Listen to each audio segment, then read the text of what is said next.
रंगों के इस त्योहार होली के पावन पर्व पर सम्राट कोचिंग क्लासेज पिपलवाड़ा की ओर से आप सभी का स्वागत है। दोस्तों, कक्षा 10 के लिए आज फिर वर्त का एक और टॉपिक जो मैंने कल के वीडियो में बोला था कि नेक्स्ट वीडियो में ये क्वेश्चन करवाएंगे। वर्त पर अंतःस्पर्श रेखा या रेखाखंड का विभाजन वाले क्वेश्चन। एक क्वेश्चन 13.1 में इसका, दो क्वेश्चन 14.1 में रेखाखंड के विभाजन के।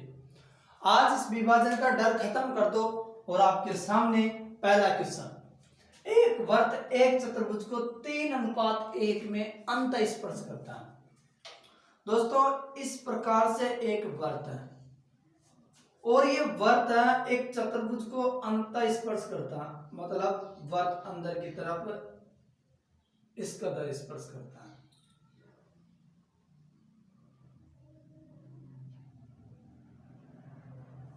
इस वर्त का नाम अपन ने, इस चतुर्भुज का नाम अपन ने ए बी सी डी रख दिया। इसके इस केंद्र का नाम अपने पास ओ है। इस बिंदु पर ये स्पर्श करता है, इस बिंदु का नाम पी है। ये बिंदु का नाम पी है। वो बोल रहा 3:1 में, तो 3:1 में स्पर्श करता है ये। इसका मतलब अगर ए बी पूरा 4 सेमी है तो 3 सेमी एपी का होगा और 1 सेमी बीपी का होगा। ये समझो भाई, 4 बीघा जमीन में 3:1 विभाजित कर दो। टोटल कितने? 4। 3:1 का मतलब 4। 3 साइड तो एक तरफ और एक साइड एक तरफ, 4 हो गए टोटल। तो एपी का 3 अनुपात है, बीपी का 1 अनुपात है। यदि AB बराबर 8 सेमी है, ये पूरी 8 सेमी है। अब ये समझो 8 बीघा जमीन को 3:1 में बांटना, तो 8 को 3:1 में बांटना, तो 3/4, 1/4। 3:1 में बांटना, टोटल कितने बट करने? 4। 4 में से 3 तो शुरू के AP की और 1 BP का। ये हो गया विभाजन। बहुत आसान है ये। 4 दूनी 8, तो एपी का मान हो गया दोस्तों 6। 4 दूनी 8, बीपी का मान हो गया भाई 2। मतलब अपन ने 8 बीघा जमीन के 4 बट कर दिए, 2 2 2 2, जिसमें से एक की 3 पाती है तो 2 3 6 और एक की केवल 1 पाती है तो 2 1 2, 6 और 2 इसके टुकड़े हो गए। तो ये जो टोटल 8 सेमी की रेखाखंड था, ये इसे 3:1 में विभाजित करने पर ए से पी तक ये 6 सेमी प्राप्त हुई। हमें कितनी प्राप्त हुई? 6 सेमी। आगे वो बोल रहा ओ ए बराबर 10 सेमी है। ओ से ए तक ये 10 सेमी है। तो केंद्र से स्पर्श बिंदु की दूरी ज्ञात कीजिए। ये केंद्र है और ये स्पर्श बिंदु, ये दूरी उसने अपन से पूछी है, स्पर्श बिंदु की दूरी। अब देखो दोस्तों, जब भी केंद्र से किसी भी रेखा पर लंब डाला जाता है तो ये 90 डिग्री का कोण बन जाता है। कोण बन गया तो ये भुजा तो हो गई कर्ण, ये हो गए आधार, ये हो गए लंब। अब अपन बात करेंगे त्रिभुज एपीओ में। एपीओ में अपन बात करेंगे कर्ण स्क्वायर बराबर आधार स्क्वायर प्लस लंब स्क्वायर। कर्ण का मान अपने पास 10 का वर्ग, आधार मतलब 6 का वर्ग, लंब मतलब लंब। 10 का वर्ग 100, 6 का वर्ग 36, इस साइड तो माइनस बराबर लंब स्क्वायर। 100 में से 36 गए तो 64 बराबर लंब स्क्वायर। 64 होते हैं 8 के वर्ग बराबर लंब स्क्वायर, स्क्वायर से स्क्वायर कट गया, लंब का मान आ गया 8। मतलब केंद्र से यह दूरी 8 सेमी, तो OP बराबर 8 सेमी। यही आपके आंसर है, कुछ भी नहीं है। ये भी वही पाइथागोरस प्रमेय है, कर्ण स्क्वायर बराबर आधार स्क्वायर प्लस लंब स्क्वायर। विभाजन इस प्रकार से करना बस आप 3:1।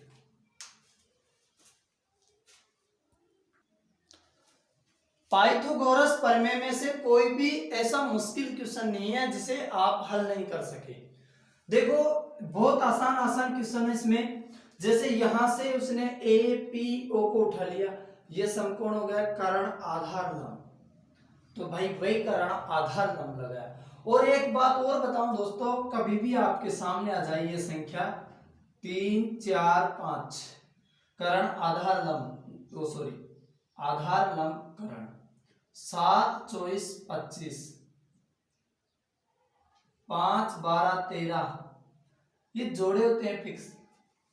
इनमें ये बड़ी करण या आधार लंब ऐसा कुछ होता है, कभी आपको दिखे तो तुरंत आंसर आपके दिमाग में आ जाएगा, तुरंत करना क्या बस ये बता। ये हो गया। इसी प्रकार का एक और अंतर विभाजन, ऐसा विभाजन करने वाला सूत्र सवाल में आपके बीच दूसरा क्वेश्चन लाता हूं। और आपके बीच में अब दूसरा क्वेश्चन है भाइयों, जैसे अपने पास कोई 7.5 सेमी लंबा एक रेखाखंड था, ये समझो ये 7.5 सेमी लंबा एक रेखाखंड है, इसका नाम अपन ने ए बी रख दिया। कितने सेमी है? 7.5। अब वो इस रेखाखंड को देखो 2:3 में विभाजित करवाता है। कितने अनुपात में? 2:3, मतलब 2 पाती एक साइड और 3 पाती एक साइड, टोटल 5 पाती करनी है, 5 बट करने हैं, 5 भागों में बांटना है। तो 2 और 3 5 भागों में बांटना, कितने को? 7.5 को। अब एक के हिस्से में 2 आएगा, 2/5, और एक के हिस्से में 3/5। तो बहुत आसान है, देखो 7.5 का एक बार 2/5 और एक हिस्सा होगा 3/5,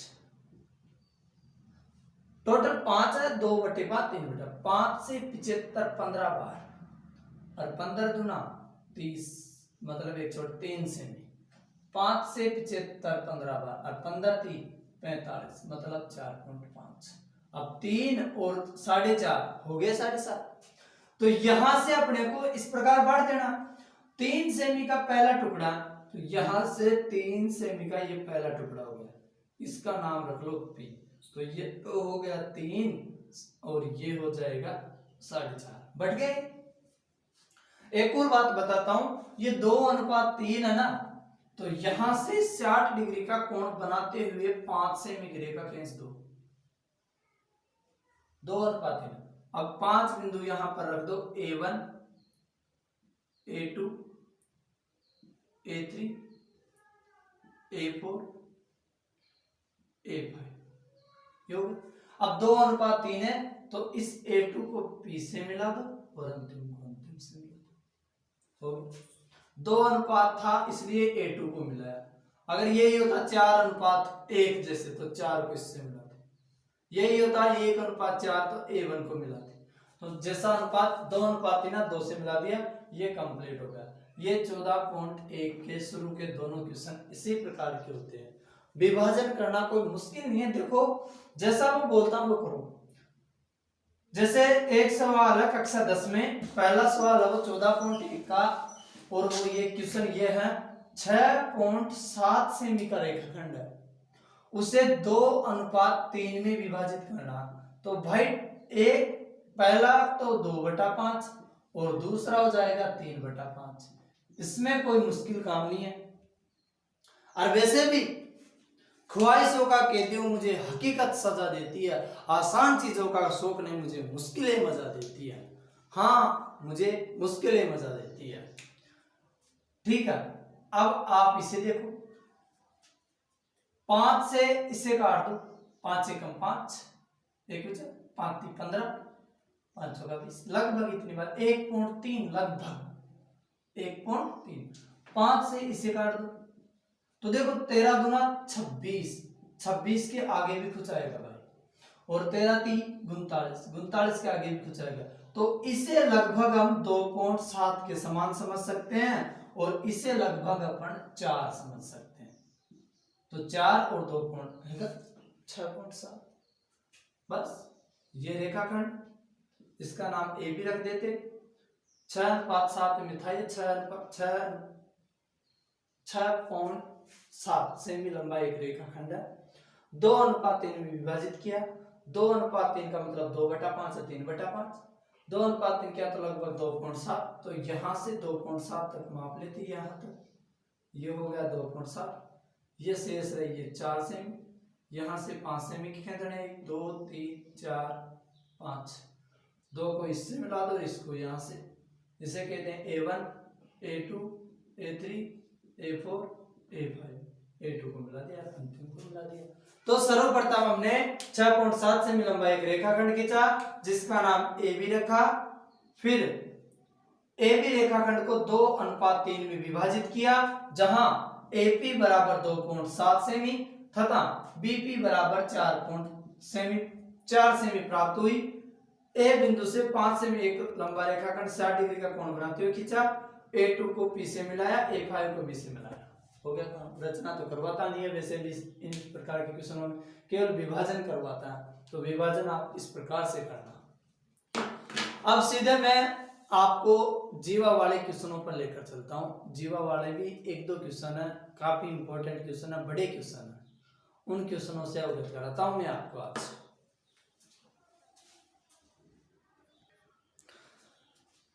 ये सबसे बड़ा क्वेश्चन है वृत्त की जीवा वाले टॉपिक से। एक वृत्त की 2 जीवाएं क्रमशः AB व CD जिनकी लंबाई 6 सेमी तथा 12 सेमी है। एक जीवा की लंबाई है 6 सेमी और एक जीवा की लंबाई है 12 सेमी। दोनों केंद्रों के एक और स्थित है, दोनों के मध्य की दूरी 3 सेमी है। तो वृत्त की त्रिज्या क्या होगी? देखो दोस्तों, एक वृत्त है जिसमें 2 जीवाएं हैं AB व CD। AB व CD, देखो दोस्तों ये वृत्त है, ये वृत्त का केंद्र, इसमें 2 जीवा है, दोनों एक साइड है, तो या तो इस साइड मान लो या इस साइड ज्यादा आसान होगा। AB, एक जीवा है AB, तो ये जीवा हो गई भाई AB। और CD, एक जीवा है CD, तो ये जीवा हो गई CD, जिनकी लंबाई क्रमशः 6 सेमी और 12 सेमी। ये 6 सेमी की है, ये 12 सेमी की है। दोनों केंद्र के एक ही ओर स्थित है, एक और स्थित है, दोनों की मध्य की दूरी, ये जो दूरी दी है दोस्तों, ये दूरी दी है उसने 3। ये दूरी कितनी दी है? 3। तो दोनों के मध्य दूरी 3। वृत्त की त्रिज्या क्या होगी? अपन से त्रिज्या पूछी उसने। अब देखो, त्रिज्या तो ये भी होगी, त्रिज्या तो ये भी होगी, मतलब O बिंदु से लेकर C तक की दूरी, O बिंदु से लेकर A बिंदु तक की दूरी, तो त्रिज्या होगी। इन दोनों के बीच की दूरी 3 सेमी है। तो आप अगर इसे x मान लो इसे, तो दोस्तों देखो आपके पास 2 पोजीशन है, केंद्र से डाला गया लंब 90 डिग्री का कोण। तो आप 1 मिनट देखना, एक समकोण त्रिभुज, तो आपके पास इस बिंदु का नाम आप रख लो Q और इस बिंदु का नाम रख लो P, बिंदु का नाम रख लो। अब एक समकोण त्रिभुज तो आपके पास ये है APO, APO, APO। इसमें OA तो हो जाएगा कर्ण और AP हो जाएगा आधार और OP हो जाएगा लंब, हो जाएगा। एक त्रिभुज ये रहेगा CQO, एक त्रिभुज कौन सा रहेगा? CQO। इसमें देखो OC रह जाएगा कर्ण, CQ रह जाएगा आधार और OQ रह जाएगा लंब। दोनों में पाइथागोरस प्रमेय लगेगा। तो पाइथागोरस प्रमेय देखो, अब ये दोनों जीवाएं को बीच से काट दिया, तो ये जीवा भी 6 सेमी की यहां तक, और ये भाई 3 सेमी की हो जाएगी। 6 सेमी की इधर हो जाएगी, 3 सेमी की इधर हो जाएगी। सही। अब पहले APO की बात करते हैं। कर्ण का मान उसने नहीं दिया, तो अपन पहले इसकी बात करेंगे। तो अपन लिखेंगे त्रिभुज APO में कर्ण स्क्वायर बराबर आधार स्क्वायर प्लस लंब स्क्वायर। कर्ण का मान नहीं दिया तो OA का स्क्वायर बराबर आधार का मान AP है, मतलब 3 का स्क्वायर प्लस लंब का मान x प्लस 3 है, पूरा होगा तो x प्लस 3 का होल स्क्वायर। तो OA का स्क्वायर बराबर 3 का वर्ग करेंगे 9 प्लस A प्लस B का होल स्क्वायर बोल दो A square plus 2AB plus B square. तो OA का स्क्वायर बराबर x स्क्वायर प्लस 6x 9 और 9 18, ये हो जाता है समीकरण नंबर 1 अपने पास। इसके बाद दूसरा त्रिभुज अपने पास CQO।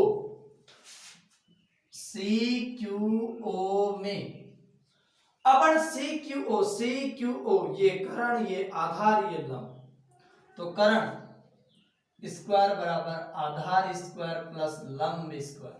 कर्ण का मान है OC का स्क्वायर बराबर आधार का मान है 6 का स्क्वायर और लंब का मान है x का स्क्वायर। तो OC स्क्वायर बराबर 36 प्लस x स्क्वायर। ये हो जाता है समीकरण नंबर 2। अब दोस्तों देखो, ये भी त्रिज्या है, ये भी त्रिज्या है। OA और OC दोनों कर्ण हैं, OA और OC दोनों कर्ण हैं, तो इन दोनों का मान आपस में बराबर होगा। तो समीकरण 1 व 2 से, समीकरण 1 व 2 से क्या करेंगे अपन, x square plus 6x plus 18 बराबर 36 प्लस x स्क्वायर। दोनों तरफ से x स्क्वायर काट दिया, 18 को दूसरी साइड भेज दिया, तो 6x बराबर 36 माइनस 18, तो 6x बराबर 36 में से 18 तो 18, तो x बराबर 18/6 मतलब 3 आ गई। ये जो दूरी आएगी ये भी कितनी आ गई, 3। अब ये एक बात बताओ, अपने पास आधार है, लंब है, तो कर्ण क्यों नहीं आ सकता? तो x का मान 3 रखेंगे और वो कहां रखेंगे, समीकरण 2 में रख दो। तो x का मान समीकरण 2 में रखने पर तो OC स्क्वायर बराबर 36 प्लस 3 का स्क्वायर, तो OC स्क्वायर बराबर 36 प्लस 9, तो OC स्क्वायर बराबर 36 और 9 45 और दोनों तरफ वर्गमूल कर दो, स्क्वायर से रूट कटा, तो OC का मान हो जाएगा 3√5। यही आंसर होगा। ये बहुत अच्छा क्वेश्चन है आपके बीच में। इस चित्र को मैं आपको दोबारा से एक बार और समझा देता हूं ताकि अच्छे से समझ में आ सके। यह एक वर्त था अपने पास जिसके केंद्र का नाम O था। वर्त में अपने पास ऐसे 2 जीवा थी, एक जीवा 6 सेमी की, एक जीवा 12 सेमी की। इनके बीच की दूरी 3 सेमी थी, तो अपन ने सोचा क्यों ना केंद्र से लंब डाला जाए, तो ये दूरी अपन ने x मान ली। अब ये देखो 12 सेमी के 2 बट तो 6 और 6 सेमी के 2 हुए तो 3 3। अब ये दूरी भी त्रिज्या होगी, ये दूरी भी त्रिज्या होगी। अब इस बिंदु का नाम अपन ने Q रख लिया और इस बिंदु का नाम अपन ने P रख लिया। इसका नाम उसने AB रखा है, इसका नाम उसने CD रखा। अब एक त्रिभुज अपने पास APO होता है और एक त्रिभुज CQO होता है। दोनों ही समकोण त्रिभुज है, दोनों में ही पाइथागोरस प्रमेय लगेगा। दोनों को बराबर करने पर x का मान आता है। x का मान यहाँ रख दो। बहुत अच्छा क्वेश्चन है, बार बार प्रैक्टिस करना है इसकी।